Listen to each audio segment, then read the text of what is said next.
चलिए देख लीजिए, हम लोग बिहार पुलिस का जो सेट डिस्कशन की ओर बढ़ रहे हैं और ये सेट नंबर आपको, जैसा कि आपको पता है कि ये सेट नंबर 6 चलेगा। सेट नंबर 5 तक हमने ऑलरेडी आपको डिस्कशन कर दिया है और प्रीवियस ईयर यह सेट डिस्कशन है और आगे हम सेट 6 अभी करने जा रहे हैं। हर एग्ज़ाम की दृष्टि से आपके लिए, बिहार के लिए महत्वपूर्ण होगा। जो भी बिहार में आप एग्ज़ाम देने जा रहे हैं, सभी एग्ज़ाम के लिए आपको महत्वपूर्ण होगा, चाहे वो बिहार पुलिस हो, बिहार दरोगा हो, बिहार टीचर हो, किसी भी एग्ज़ाम के लिए इम्पोर्टेंट हो जाता है बिहार का प्रीवियस ईयर का क्वेश्चन। अब यहाँ देख लीजिए, पहला क्वेश्चन है, सोहन मकान के भीतर है में कौन सा कारक है। अब यहाँ पे कारक पूछा है कि कौन सा कारक इस लाइन में दिया गया। तो याद रखिए कि जब भीतर की बात आए, यानी किसी के अंदर, यानी अधिकरण कारक में और पर जो है ना, अधिकरण कारक आता है तो भीतर का मतलब में आ गया, किसी न किसी के चीज़ के अंदर है तो यहाँ अधिकरण कारक हो जाता है। आगे देख लीजिए, अगला प्रश्न है आपका, निम्नलिखित में कौन वाक्य शुद्ध है। तो इसमें देखिए कि मृत्यु से पहले मेरी माँ ने मुझे बुलाया, ये लाइन जो है ना सही है, बाद बाकी ये गलत है। मृत्यु के पहले नहीं होता है, से पहले होता है, ठीक है। मृत्यु के पहले मेरी माँ ने बुलाया, ये सारे गलत है, ठीक है। आगे देखिए, उसने कहा है कि मैं कल तुम्हारे घर जाऊंगा, यह वाक्य कौन सा है। तो याद रखिए, जहाँ की नज़र आ गया तो वो होता है संयुक्त वाक्य, ठीक है। जहाँ की आया और जहाँ योजक आता है वो होता है मिश्र वाक्य। योजक में जैसे और हो गया, जैसे इस तरह के योजक जब जोड़ने वाला जो भी होगा, क्योंकि हो गया, ये सब योजक होता है। तो योजक वाले वाक्य जो है ना मिश्र होते हैं, और नहीं तो दो वाक्य अगर जुड़ा हुआ है की से तो ये वाक्य जो हो जाते हैं आपके संयुक्त वाक्य। वाक्य तीन तरह का होता है, सरल वाक्य, संयुक्त वाक्य और मिश्रित वाक्य। तो मेरे ख्याल से समझ में आ गया होगा कि सरल वाक्य और संयुक्त वाक्य क्या होता है और मिश्रित वाक्य क्या होता है। ये सारे चीज़ का डिस्कशन मैंने कर दिया है।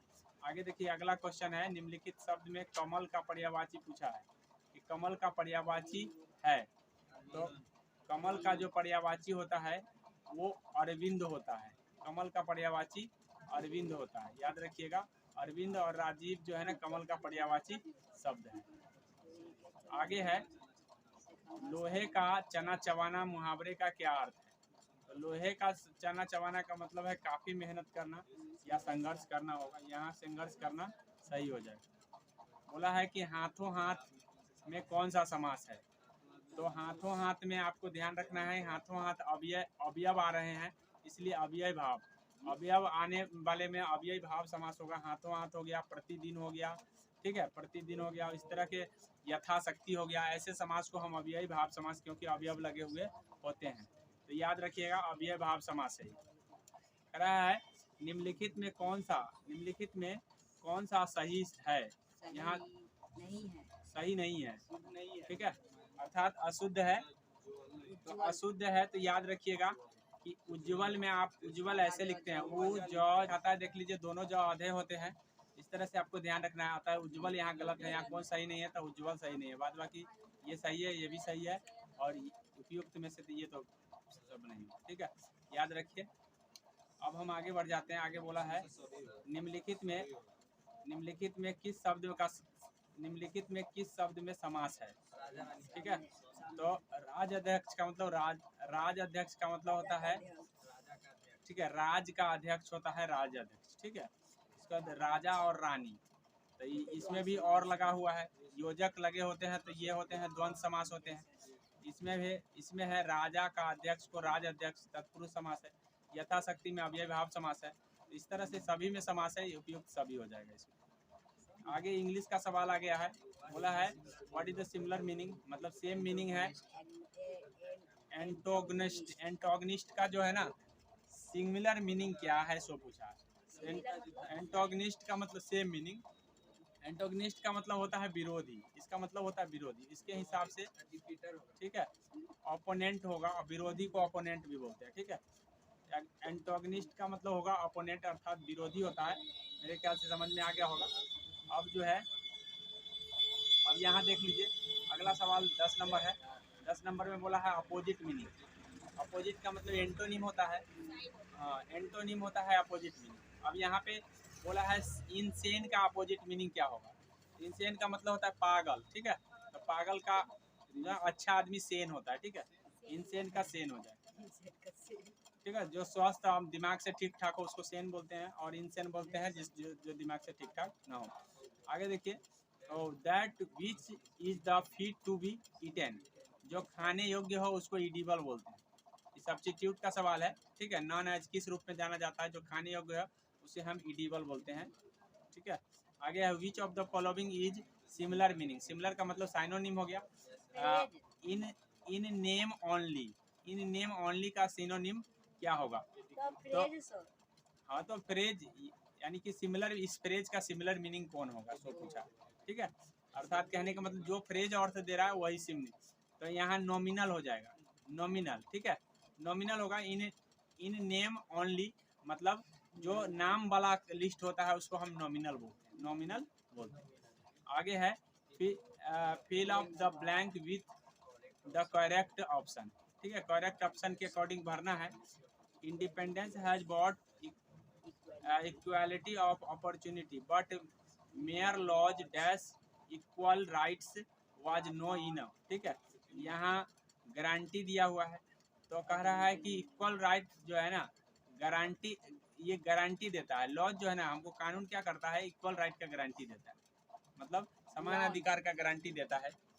जो भी लॉ है जो हमको क्या करता है, स्वतंत्रता में हमें क्या करता है, इक्वल राइट की गारंटी देता है, ठीक है। आप स्वतंत्रता का अधिकार पढ़े होंगे, स्वतंत्रता का अधिकार का मतलब है हमको क्या देता है, इक्वल गारंटी देता है, ठीक है। मतलब कहता है कि भाई समान रूप से सबका गारंटी है। आगे है क्या है, which of the following is similar meaning, फिर सिमिलर मीनिंग इस फ्रेज का मतलब बोला है आयरनिंग आउट। आयरनिंग आउट का मतलब होता है फॉर्मिंग, कैचिंग, मॉडिफाइंग और रिसॉल्विंग। मतलब आयरनिंग आउट मतलब कोई काम अगर आप समाप्त कर लेते हैं तो कहते हैं पूरी तरह से समाप्त कर लेना आयरनिंग, तो रिसॉल्विंग कर लेना, इसका हो जाएगा रिसॉल्विंग कर लेना। अगर है which of the following of the sentence, मतलब कौन सा पार्ट सेंटेंस एरर है, इसमें देखना है। While proceeding on leave he had committed that the would be resumed after 2 days, ठीक है। अब यहाँ पे कौन सा पार्ट एरर है सो पूछा है, तो प्रोड्यूस ऑन लिविंग लीव सही होता है। he had committed that, तो यहाँ ही कमिटेड होगा, ठीक है, हैड नहीं लगेगा क्योंकि यहाँ दैट के बाद होता है आपका मतलब सेंटेंस होगा। He had committed that the, मतलब यहाँ हैड नहीं होगा, बस यही पार्ट का एरर है, ध्यान कर लीजिए। आगे आपका है जीके। जीके में बोला है निम्नलिखित विदेशी यात्रियों की भारत यात्रा का क्रम बताना है, मतलब भारत यात्रा कौन आया, तो याद रखिए कि थॉमस रो आया था जहांगीर के काल में। तो जहांगीर का काल जो है ना, आपको ध्यान रखना है कि ये 1605 से स्टार्ट हुआ है, तो इसके बीच में आया होगा। फाहियान आया है चंद्रगुप्त मौर्य के काल में, चौथीं शताब्दी में, और हुएन सांग आया है 7वीं शताब्दी में। तो इसके हिसाब से आप मिला सकते हैं, पहले चौथवा वाला फिर 7वां होगा, आई हो जाएगा 17वां शताब्दी में।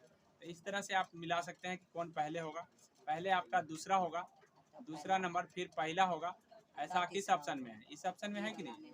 तो इस तरह से ध्यान में कर लेना है। अर्थात कहने का मतलब ये हो गया कि थॉमस रो आया था 17वीं शताब्दी में, ये आया था आपका 4थी शताब्दी में, और ये आया था आपका 7वीं शताब्दी में। तो पहले चौथा वाला होगा, फिर 7वां वाला होगा, फिर 17वां वाला, ये ध्यान कर लीजिए। आगे है निम्नलिखित में कौन महान गणितज्ञ खगोल ज्ञानी थे, मतलब गणितज्ञ खगोल ज्ञानी आर्यभट्ट आते हैं, याद रखिएगा। इससे पहले भी वीडियो में आपको प्रीवियस ईयर में ही बता दिया गया कि खगोल गणितज्ञ जो थे वो आर्यभट्ट थे। अगला बोला है सिकंदर महान ने किस वर्ष भारत पर आक्रमण किया था, तो वो 326 ईसा पूर्व मतलब बीसी में किया था, ठीक है। वो राजा पोरस से लड़ाई किया था, जिसको हम झेलम नदी के तट पर किया था, इसीलिए हम बेतिस्ता का युद्ध के नाम से भी उसको जानते हैं। सिकंदर और राजा पोरस के बीच लड़ाई जो हुआ था, राजा पोरस था, उन राजा पोरस और सिकंदर के बीच के लड़ाई को हम बेतिस्ता के युद्ध के नाम से जानते हैं, क्योंकि आज झेलम को के नाम से हम उसी बेतिस्ता नदी को जानते हैं, पुराना नाम उसका बेतिस्ता। आगे है 13वीं शताब्दी के डैश द्वार किए गए शब्दों में के प्रयोग तात्पर्य 16वीं शताब्दी में बाबर का प्रयुक्त शब्द अर्थबोध के समान था। अमीर खुसरो, मिनहाज सिराज, जियाउद्दीन बर्नी या मिनहाज सिराज। तो ये याद रखिए कि जियाउद्दीन बर्नी ने ही मतलब ये 13वीं शताब्दी में जो बताया था वही 16वीं शताब्दी में मतलब किया बताया गया है। दोनों चीज मतलब समान रूप से आते हैं। तो ये बोला है कि 13वीं शताब्दी में डैश द्वारा मतलब किसके द्वारा किए गए शब्द प्रयोग, मतलब जो शब्द प्रयोग हुआ है वो 16वीं शताब्दी में बाबर द्वारा प्रयुक्त किया गया। तो ये जियाउद्दीन बर्नी में ने जो शब्द प्रयोग किया था वही शब्द जो है ना बाबर ने 16वीं शताब्दी में प्रयोग किया था। तो यही बात यहाँ पे पूछा गया। जियाउद्दीन बर्नी कह रहा है दिल्ली सल्तनत की सर्वप्रथम महिला राज्यकर्ता।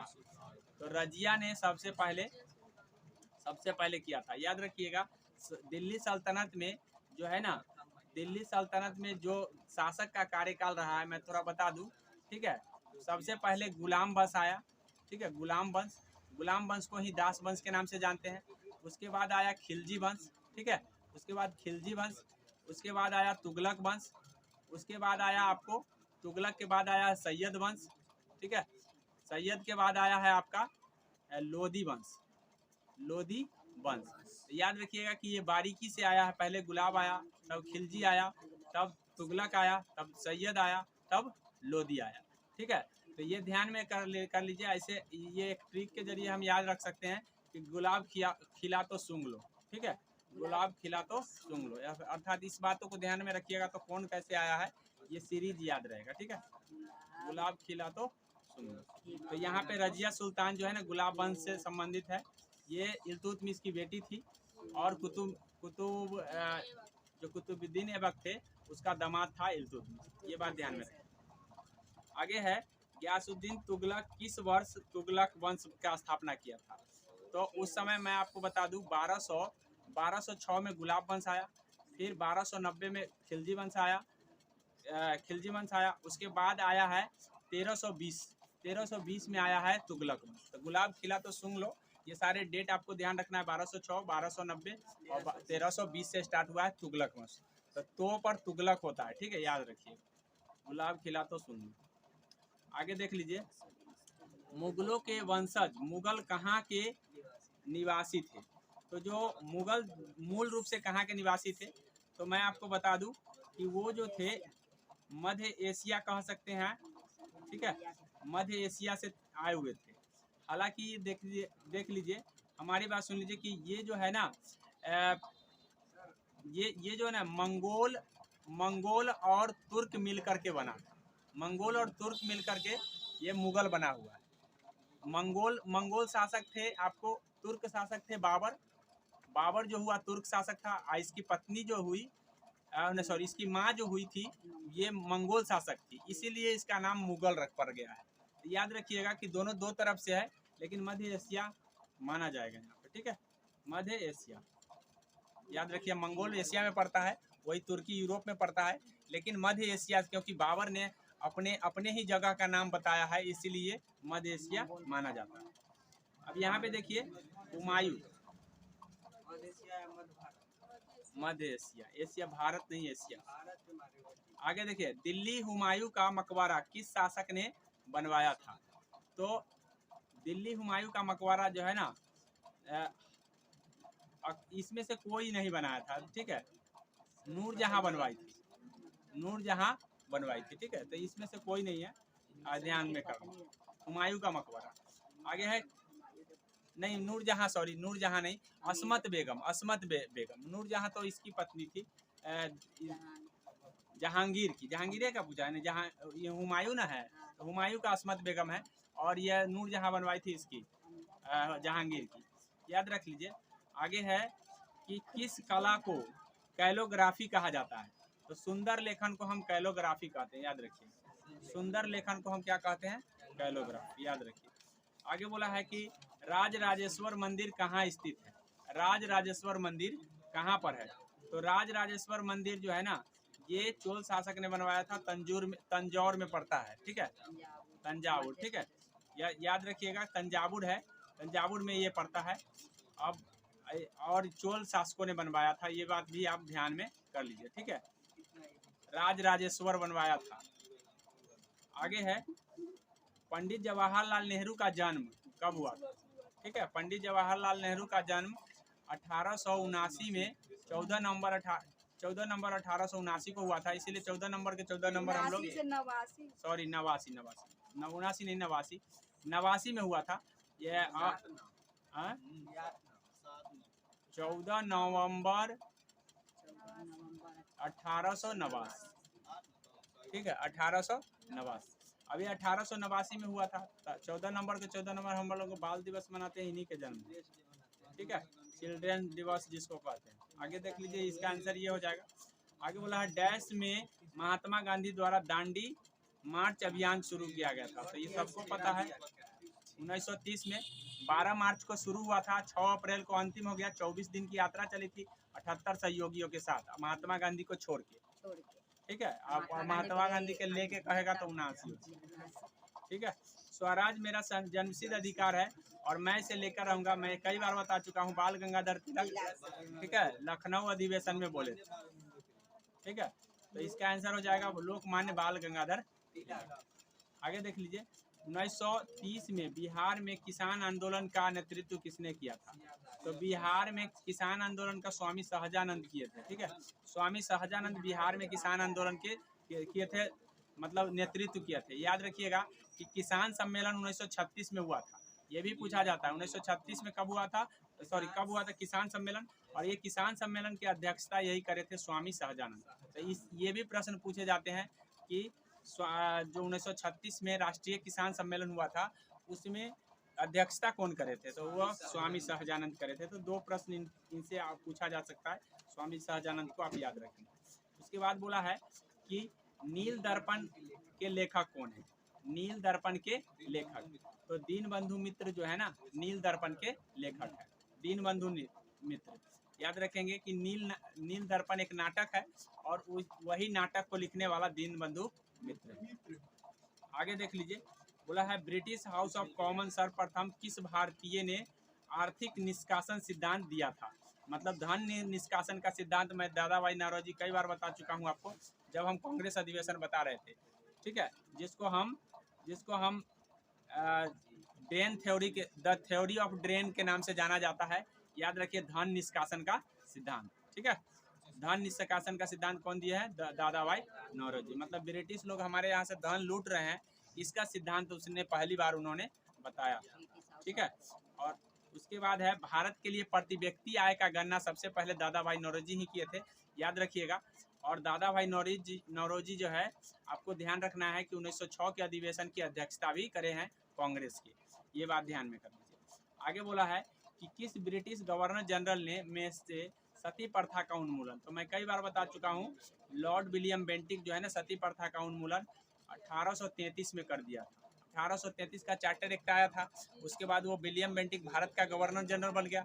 अब भारत के गवर्नर जनरल बनने के बाद राजा राम मोहन राय के प्रयासों से मतलब उसने प्रतिबंध लगा दिया सती प्रथा पर, ये बात ध्यान में कर लेंगे। और साथ में ये भी पूछ दिया जाता है कि कौन सा नियम था, तो नियम नंबर 17वां था, नियम नंबर 17वां। याद रखिएगा एग्जाम में ये 17 जो है ना आपका रोमन संख्या में आएगा, क्योंकि वहाँ रोमन संख्या में लिखा हुआ था, इसीलिए आपको ध्यान रखना है, ऐसे आएगा, ऐसा नहीं कि हाँ ये पढ़ लिए अब 17वां पढ़ लिए और ध्यान नहीं रहे, ठीक है, याद रखिए। आगे है लोगों के लिए लोगों के द्वारा, ये चीज़ अब्राहम लिंकन का है, याद रखिएगा। अब्राहम लिंकन, इससे पहले भी हम आपको बता चुके हैं, और अब्राहम लिंकन जो है ना 16वें राष्ट्रपति के रूप में रहे हैं, तो ये भी बात ध्यान रखिएगा कि अमेरिका के 16वें राष्ट्रपति ये बने थे, ठीक है। आगे बोला है पंचायत चुनाव के लिए योग्य व्यक्ति के लिए निर्धारित न्यूनतम आयु, मतलब कितना आयु तक जो है ना पंचायत चुनाव में खड़ा हो सकता है कोई, तो 21 वर्ष होगा तब खड़ा हो जाएगा, ठीक है। ऐसे 18 वर्ष वाले वहाँ के सदस्य बन सकते हैं, लेकिन उनको चुनाव में खड़ा होने के लिए उनका उम्र कम से कम 21 वर्ष, ठीक है। तो याद रखिए, कभी कभी एग्जाम में एक बार पूछ दिया गया था कि मुखिया का उम्र नहीं हो सकता है, तो उस समय आपको ध्यान रखिएगा कि मुखिया 21 वर्ष से कम वाले खड़ा नहीं हो सकता है। तो 21 से जो भी कम होगा वो आपका आंसर हो जाएगा। तो घुमाने का तरीका है, मॉडरेट अगर क्वेश्चन करेगा तो इस तरह से कर सकता है। इसलिए ध्यान रखिए कि 21 वर्ष से ऊपर वाला ही खड़ा होगा, 21 वर्ष से कम जब भी रहेगा तो वो खड़ा नहीं हो सकता, इसलिए वो मुखिया भी नहीं बन सकता है। कभी भी मुखिया कोई बनेगा तो 21 वर्ष के बाद ही बनेगा। ठीक है, 21 ठीक है, 21। हाँ, वोट देने का अधिकार 18 वर्ष। ठीक है, आगे देखिए, बोला बलवंत राय मेहता किस प्रकार के पंचायती राज संस्था की सिफारिश किए थे। तो उन्होंने सिफारिश किया था तीन स्तरीय की सिफारिश किए हैं। वो बोले थे एक ग्राम पंचायत के बारे में, एक प्रखंड स्तर पर पंचायत समिति के बारे में, और जिला स्तर पर जिला परिषद के बारे में। ठीक है, तो इस तरह से 3 स्तरीय का सिफारिश उसने किए थे। अब ये याद रख लीजिए, 2 स्तरीय का पूछता है तो 2 स्तरीय को आपको हो जाएगा अशोक मेहता समिति। बलवंत राय मेहता कमेटी जो आया था वो आया था 1957 में। ठीक है, बलवंत राय मेहता। अशोक मेहता कमेटी आया था 1977 में। ये बात ध्यान में रख लीजिए। ये 2 स्तरीय बताया था, ये आपको बताया था 1957 वाला जो है आपको 3 स्तरीय। तो बलवंत राय मेहता कमेटी 3, अशोक मेहता कमेटी आपका 2, और पंचायती राज को संवैधानिक दर्जा दिलाने के लिए कौन कमेटी है, तो सिंघवी कमेटी को भी याद रखिए। सिंघवी कमेटी जो है ना, आपको ध्यान रखना है कि सिंघवी कमेटी ने पंचायती राज को 73वां संविधान संशोधन करवा करके 73वां और उसको संवैधानिक दर्जा दिलवा दिया। मतलब पहले संविधान में ये नहीं था कि मतलब पंचायती शासन चलेगा, लेकिन 73वां संशोधन जब हुआ तो उसके बाद बोल दिया कि हर हाल में पंचायत का चुनाव होगा, पंचायत में काम होगा। तो 73वां संविधान संशोधन का देन किसका है, सिंघवी कमेटी। किसका है, सिंघवी। तो ये मेरे ख्याल से समझ में आ गया होगा। यहाँ पर आंसर हो जाएगा आपका 3 स्तरीय। आगे बोला है संविधान के किस संशोधन ने मूलभूत अधिकारों पर नीति निर्देशक सिद्धांत को आगे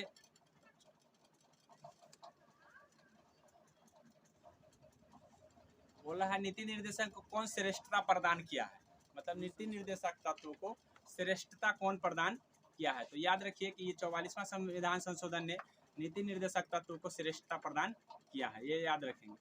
अब नीति निर्देशक तत्व जो है ना, संविधान के भाग 4 में है। ये बात ध्यान रखेंगे कि भाग 4 में नीति निर्देशक तत्व का वर्णन है। अनुच्छेद 36 से लेकर के अनुच्छेद 51 तक जो है ना नीति निर्देशक तत्व का वर्णन है। ये बात आप ध्यान में रखेंगे। ठीक है, आगे बोला सुप्रीम कोर्ट के जुडिशियल रिव्यू कार्यकलाप का मतलब डैश का अधिकार है।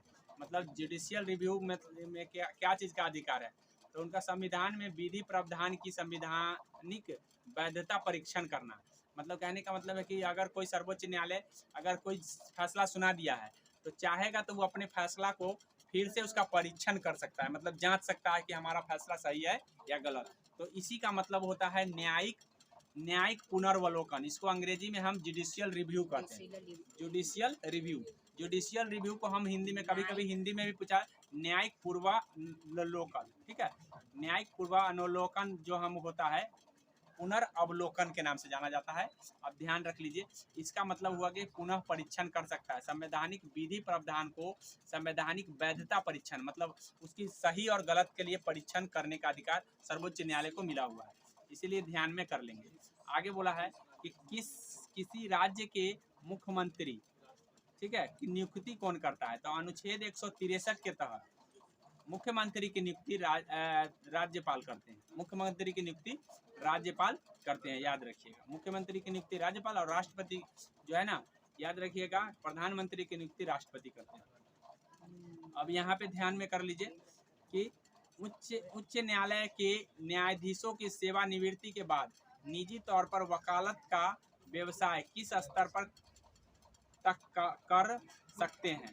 यानी कहने का मतलब है कि कह रहा है कि उच्च न्यायालय के कोई न्यायाधीश अगर रिटायर हो जाएंगे, यहाँ पर बोला है कि अगर कोई न्यायाधीश रिटायर हो जाते हैं उच्च न्यायालय के, तो वो कहाँ पर काम कर सकते हैं, ये चीज़ बोला। तो उनको कहीं काम करने का अधिकार नहीं है, इसमें कोई भी सही नहीं है, वो कहीं भी काम नहीं करेंगे, याद रखिए। ठीक है, कहीं भी उनको काम करने का, वो न्यायाधीश अगर उच्च न्यायालय के न्यायाधीश रिटायर होते हैं तो उनको इस सब में काम, कोई भी वकालत में आप काम करने मना हो जाता है, चाहे वो सर्वोच्च न्यायालय का हो चाहे उच्च न्यायालय का।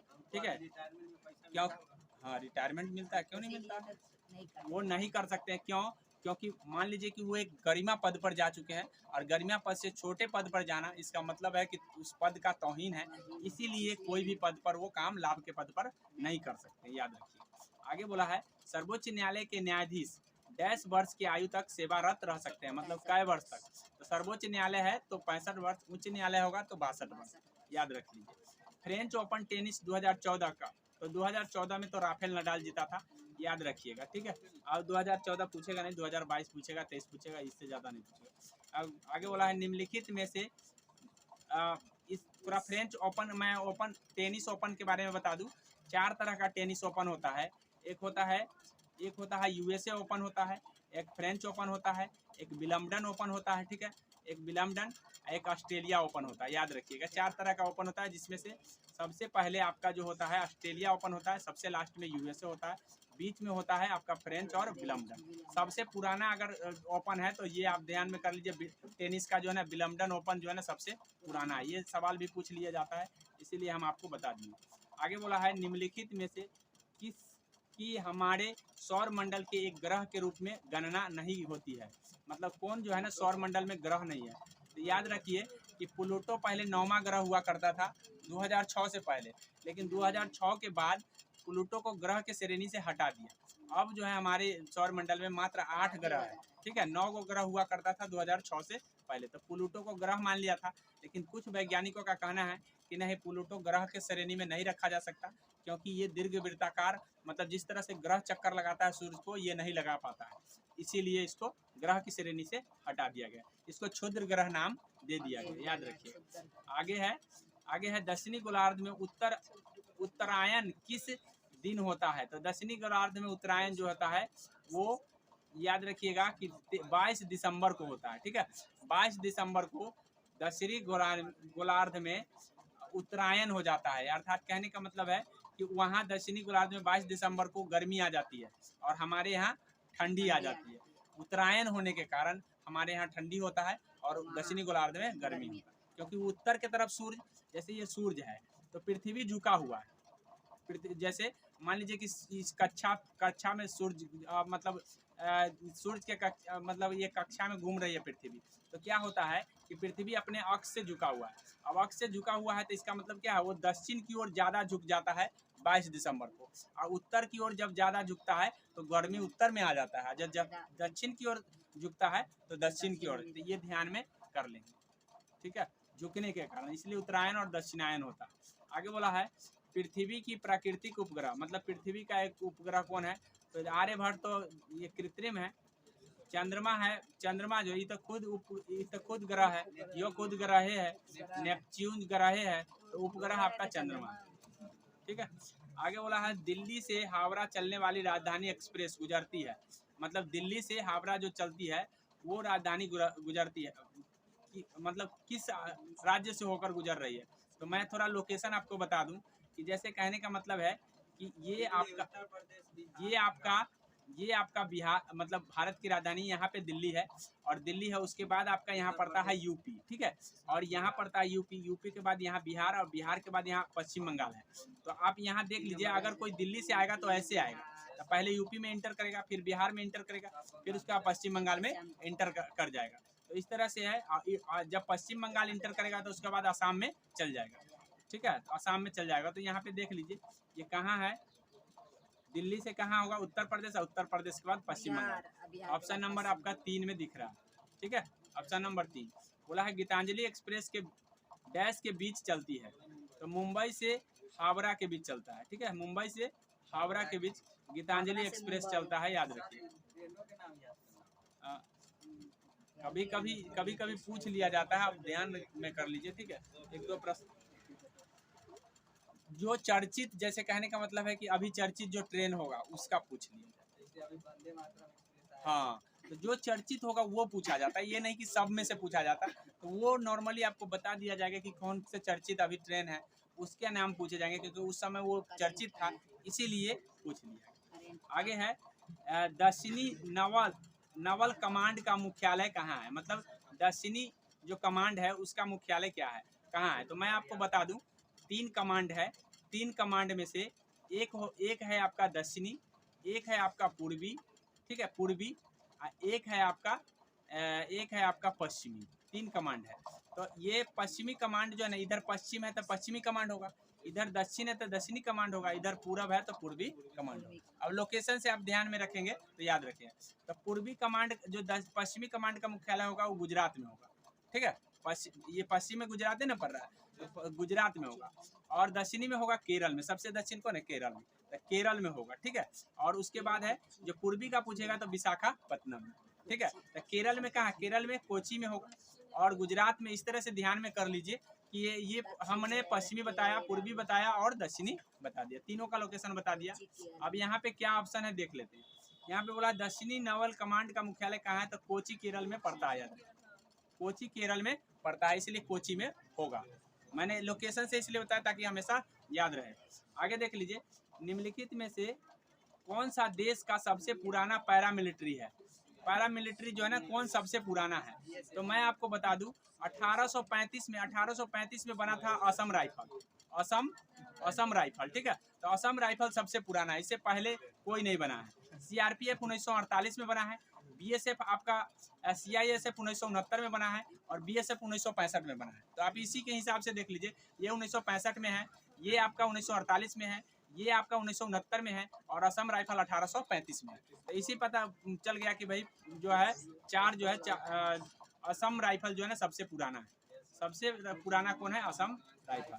आगे बोला है यहाँ पे पूर्व नेवल कमांड, आप बता सकते हैं पूर्व नेवल कमांड कहाँ है, आंध्र प्रदेश में हम बताए हैं, तो आंध्र प्रदेश से विशाखापत्तनम में हो गया, ठीक है। ये पूर्वी घाट पर है तो ये पूर्व का यही हो गया। आइए पश्चिम में कौन है, पश्चिमी में कौन है, मुंबई, गुजरात बोला गया है, महाराष्ट्र में है, ठीक है। मुंबई में होगा पश्चिमी, और कोची जो है ना दक्षिणी, ये दक्षिणी हो गया, ये आपका पूर्वी हो गया और ये क्या हो गया, पश्चिमी हो गया। गुजरात बोला गया है, उसको ध्यान सुधार लेंगे। आगे देख लीजिए, आगे देखें निम्नलिखित में कौन सा भारत के राष्ट्रीय गीत है। तो ये तो सबको पता है, मैं कई बार बता चुका हूँ कि वंदे मातरम भारत का राष्ट्रीय गीत है। राष्ट्रगान पूछेगा तो जनगण मन है। और उसके बाद ध्यान रखना है कि 24 जनवरी 1950 को दोनों हमारे संविधान ने अपनाया था, 24 जनवरी 1950 को अपनाया था, ठीक है। गाया कब गया था, तो पहली बार राष्ट्रगान को गाया गया था 1911 के कोलकाता अधिवेशन में, ठीक है। और राष्ट्रगीत कब गाया गया था, तो 1896 के, ठीक है, 1896 के कोलकाता अधिवेशन में, ठीक है, दोनों कोलकाता अधिवेशन, ठीक है, ध्यान में कर लीजिए, इन चीजों को ध्यान में रखिए। 1896, 1911 जनगणमन और वंदे मातरम, ये दोनों को ध्यान रखेंगे। 24 जनवरी 1950 को दोनों संविधान ने अपनाया था, ठीक है। आगे है बंकिम चंद्र चटर्जी राष्ट्रगीत लिखा है और राष्ट्रगान लिखे हैं रविन्द्रनाथ टैगोर। आगे देखिए, भारत के प्रथम उपराष्ट्रपति कौन थे, तो ये तो सबको पता है कि सर्वपल्ली राधाकृष्णन, जिनके जन्मदिन पर हम लोग क्या मनाते हैं, टीचर्स डे मनाते हैं। आगे देख लीजिए, आगे बोला है कि भारत के राष्ट्रीय पक्षी कौन है, बताइए। तो उस समय चूंकि उस समय का लेवल थोड़ा डाउन हुआ करता था, क्योंकि ये बहुत प्रीवियस ईयर काफी पीछे का है, लेकिन ये सब क्वेश्चन आप पूछे नहीं जाएंगे, ठीक है, याद रखिए। ये सब अब इसका वैज्ञानिक नाम पूछा जाता है, याद रखिए कि इसके वैज्ञानिक नाम रखना पड़ेगा। आगे देख लीजिए, तो यहाँ हो जाएगा मोर। यहाँ दक्षिण पूर्वी रेलवे का क्षेत्रीय मुख्यालय, दक्षिणी पूर्वी रेलवे का मुख्यालय कहाँ है, तो दक्षिण पूर्वी और पूर्वी रेलवे और दोनों का मुख्यालय कोलकाता है। दक्षिण पूर्वी या चाहे पूर्वी, दोनों का मुख्यालय कहाँ है, कोलकाता। पूरब में कोलकाता में पड़ता है, याद रखिए। आगे बोला है रेलवे स्टाफ कॉलेज कहाँ स्थित है, तो रेलवे स्टाफ कॉलेज जो है आपका, ये है रेलवे स्टाफ लखनऊ में है, ठीक है। पहले ये जो हुआ था, ये नहीं लखनऊ में नहीं, बड़ौदा में होगा।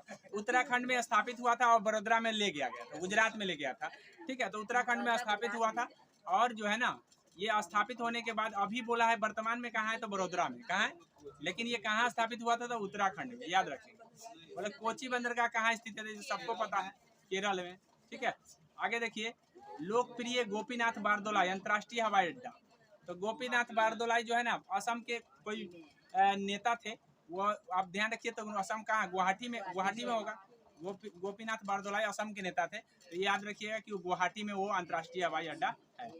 अब ASLV का पूर्ण रूप, तो याद रखिए, एक होता है ASLV, एक होता है PSLV, ठीक है, एक होता है GSLV।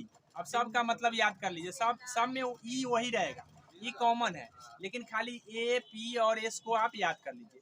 A से होता है ऑगमेंटेड, A से ऑगमेंटेड, और P से होता है पोलर, P से होता है पोलर, और G से होता है जियो सिंक्रोनाइज, जियो सिंक्रोनाइज। तो इतना याद है तो आप इसका मतलब होगा, देखिए अब पूरा मतलब यहाँ समझ लीजिए।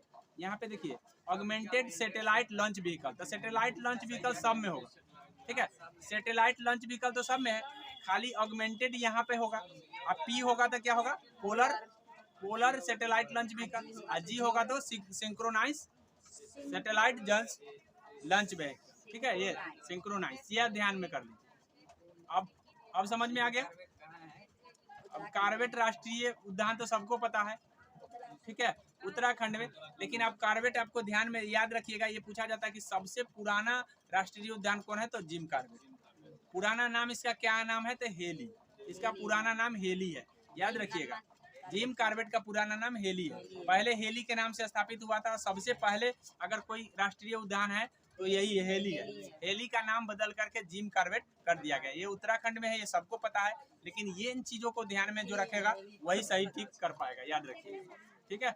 आगे देख लीजिए, आगे है बी डोरास्वामी अयंगर, ठीक है, डोरास्वामी जो अयंगर है डैश बजाते थे, तो वो बीना बजाते थे, ठीक है, क्या बजाते थे, बीना बजाते। भारतनाट्यम नृत्य शुरुआत कहाँ हुई थी, तो ये भारतनाट्यम की शुरुआत तमिलनाडु में हुआ। मोहिनी आट्टम केरल में है, मोहिनी आट्टम केरल में है, भारतनाट्यम तमिलनाडु में, याद रखिएगा। कुचिपुड़ी आंध्र प्रदेश का है, कुचिपुड़ी आंध्र प्रदेश का, और कजरी उत्तर प्रदेश का, याद रखिए, कजरी उत्तर प्रदेश का, ये ध्यान में कर लीजिए। मैंने अभी हाँ, कथक भी है उत्तर प्रदेश का, ठीक है, कथकली आपका केरल का है, कथकली, ठीक है, केरल का है, ये बात आपको ध्यान में रखना है, ठीक है। तो मैंने सारे बता दिए आपको। आगे देख लीजिए, लोहे की तीली भरी हुई एक नाव तालाब के पानी में तैर रही है, ठीक है। जब लोहे की तीली को हटा लिया जाए तब पानी का स्तर क्या होगा, तो याद रखिए कि नाव में चाहे कितनो भरल रहे या कम ही रहे, वैसे कोई फर्क नहीं पड़ेगा भाई। आप 2 आदमी चढ़ जाइए तब भी उतना ही रहेगा वो, और पानी का स्तर वही रहेगा, ठीक है, पानी का स्तर घटेगा बढ़ेगा नहीं। तो यहाँ पे नाव की बात किया है। हाँ, अगर सीधे पानी में लोहा रहता तो निकाल लीजिएगा तो क्या हो जाएगा, तो घट जाएगा, लेकिन पानी में लोहा नहीं, नाव में लोहा है, तो ध्यान में करें। आर्किमिडीज का सिद्धांत हम आपको बताए हुए हैं, ठीक है, आर्किमिडीज सिद्धांत। तो यहाँ पे क्या रहेगा, कुछ कहा नहीं जा सकता वही रहेगा, वही रहेगा, क्या रहेगा, वही रहेगा। अब बहुत बच्चा कुछ कहा नहीं जा सकता ये डाल देगा, ठीक है। आकाश में उड़ते पक्षी, देखो उड़ते हुए पक्षी के गतिज ऊर्जा होगा, क्या होगा, जो स्थिर है उसमें स्थितिज ऊर्जा, और जो उड़ते हुए पक्षी रहेगा वो गतिज ऊर्जा, ठीक है। आगे ध्यान में कर लीजिए। आगे है, अब लास्ट क्वेश्चन है बस, बोला है S equal to 1/2 UT plus 1/2 AT square. अब AT स्क्वायर यहाँ पे बोला है, तो बताइए कि S का मतलब क्या है। T सेकेंड में तय किया हुआ दूरी होगा, ठीक है, इसमें कहीं दिया हुआ है क्या, काटा हुआ अंतर, सर्वाधिक ऊंचाई, सेकेंड में काटा हुआ अंतर, नहीं, ये सारे गलत है। T सेकेंड में तय किया गया दूरी होगा, ठीक है। आगे देख लीजिए, सोने का शुद्धतम स्वरूप आपको 24 कैरेट का होता है। ऐसे बनाने के लिए आपको 18 कैरेट चाहिए। कोई भी सोना अगर आभूषण तैयार करना है तो 18 कैरेट ही होगा, याद कर लीजिए। आगे बोला है कि कोयला डैश प्रकार से बनता है, ठीक है, कोयला डैश प्रक्रिया के द्वारा बनता है। तो कोयला जो है ना, डिस्टोलेशन, कार्बोनाइजेशन, वेपोराइजेशन और एवोपरेशन। तो याद रखिएगा कि वेपोराइजेशन में मतलब ये हो गया कि वाष्पीकरण हो गया, वाष्पीकरण से तो नहीं बनता है, ठीक है। अब उसके बाद है एवेपोरेशन से भी नहीं बनता है, और कार्बोनाइजेशन से नहीं बनता है, ये डिस्टोलेशन से बनता है। मतलब बहुत दिन के बाद क्षति हो जा, मतलब द्रव पदार्थ अंदर रहते रहते क्षयग्रस्त हो जाता है, और धीरे धीरे वो क्या है, कार्बन का रूप ले लेता है। आगे बोला है, इनमें बैटरी में कौन सा एसिड होता है, तो सल्फ्यूरिक एसिड होता है, सल्फ्यूरिक H2SO4, सल्फ्यूरिक एसिड होता है बैटरी में, तो जिसको हम H2SO4 कहते हैं, याद रखिए। अब मैंने सारा चीज, अब यहाँ अब आगे जो है ना इससे आगे हम बताएंगे, इसके साथ इसमें जोड़ करके हम करंट भी बताएंगे इसके आने वाले सेट।